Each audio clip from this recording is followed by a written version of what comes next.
ডিপ্রেশনের যেখানে অসুখ সেখানে ডিপ্রেশনের আমরা একটা ক্লাসিক্যাল ট্রায়াড বলি, একটা ত্রিমূর্তি আছে। আচ্ছা, একটা হচ্ছে হোপলেসনেস, আচ্ছা, কোনো আশা নেই, আশাহীনতা।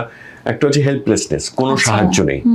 আর একটা হচ্ছে ওয়ার্থলেসনেস, যে আমার দ্বারা কিছু হবে না, আমি একটা ওয়ার্থলেস পারসন, আমি জীবনে কিছু করিনি, আমি দ্বারা কিছু হবে না, আমি যা করেছি তার কোনো মূল্য নেই, আমি এখনো যা করছি তার কোনো মূল্য নেই।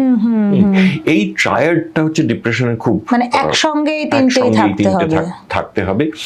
এবং এই সমস্ত নানা রকম সিমটমের যেখানে একসঙ্গে এসে পৌঁছচ্ছে সেখানে আমরা সিমটম অসুখটা ডায়াগনোসিস করি ডিপ্রেশন। তাহলে এটা কি একটা ওয়ান লাইনার বলা যায় যে মন খারাপ ডিপ্রেশনের একটা সম্ভাব্য উপসর্গ হতেও পারে? হবেই, মানে যার ডিপ্রেশন হয়েছে তার মন খারাপ নেই তা হবে না, কিন্তু তার সঙ্গে আরো অন্যান্য উপসর্গ থাকতে হবে। সম্পূর্ণ ভিডিওটি দেখতে ভিজিট করুন আমাদের ইউটিউব পেজ দ্য ওয়ার্ল্ড আরোগ্য।